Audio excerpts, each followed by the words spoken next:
hitungan mereka 2037 terjadi sesuatu yang dahsyat. Gerbangnya sampai 2040, di atas 2040 itulah generasi emas akan muncul. Makanya Indonesia masuk generasi 2045. Itu sudah dihitung. 2030 pembukanya. Makanya sekarang punya visi 2030 semua. Saudi visi 2030, Rusia, Cina, Afrika Selatan, Brazil visinya 2030 dengan bikin bridge itu. Semua visinya ke sana. Dan yang paling dahsyat, hitungan itu secara spesifik isyaratnya sudah ada dalam Al-Quran. Dan ini bukan ilmu utak-atik, bukan viral TikTok. Ingat. 3 fase ini sudah selesai 2, sekarang masuk yang ketiga.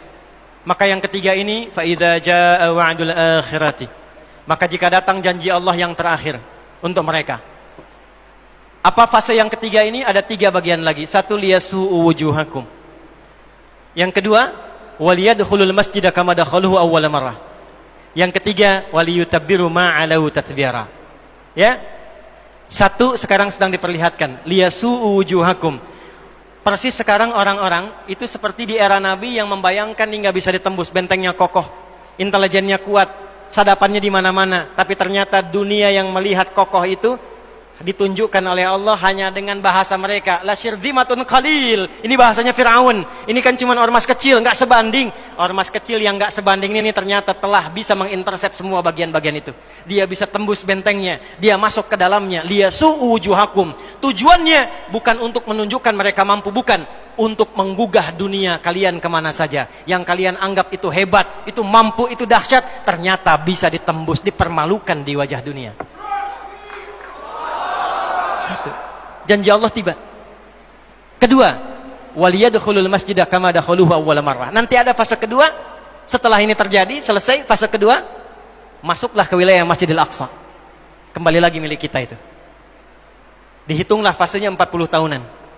1987 fase pertama sekarang berjalan, ditambah 40 berapa? 2027. Itulah fase yang kedua, saat diharapkan paling puncaknya Masjidil Aqsa bisa kembali lagi. Nah, ini bukan main-main, ini bukan main-main. Hitungan fasenya.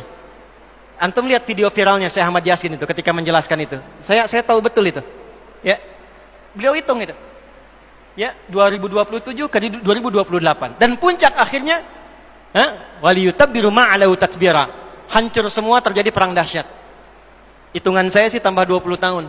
Karena fasenya sampai 100 tahun. 40 tambah 40 tambah 20, 100. Maka 2037. Silahkan cek orang-orang yang ada menghitung di pertahanan sekarang. Antum tanyakan pada yang di Lemhanas, pada di macam-macam. Bagaimana kekuatan dunia pergeserannya, saya yakin. Hitungan mereka 2037 terjadi sesuatu yang dahsyat. Gerbangnya sampai 2040, di atas 2040 itulah generasi emas akan muncul. Makanya Indonesia masuk generasi 2045. Itu sudah dihitung. 2030 pembukanya. Makanya sekarang punya visi 2030 semua. Saudi visi 2030, Rusia, Cina, Afrika Selatan, Brazil visinya 2030 dengan bikin bridge itu. Semua visinya ke sana. Dan yang paling dahsyat, hitungan itu secara spesifik isyaratnya sudah ada dalam Al-Quran. Dan ini bukan ilmu utak-atik, bukan viral TikTok. Ingat, ini sudah sejarah yang berlangsung dari penelitian masa lalu. Maka wajar kalau sekarang mereka takut dikepung. Kenapa? Karena ketika Hamas datang dengan pasukannya darat, laut, udara, itu mempraktekkan surat Al-Hasyr yang sudah mereka pelajari bertahun-tahun. Datang lewat darat, lewat laut, lewat udara. Takut mereka semua. Maka dikontaklah kemudian kolega-koleganya. Datanglah kapal induk 2 dari Amerika. 1 lagi datang, Inggris datang, kemudian Kanada datang, Jerman siapkan pasukan. Kenapa? Karena trauma dengan pengepungan. 1. Ya. Cuma 1 itu saja. Ya, sekarang apa yang harus dilakukan? Doa.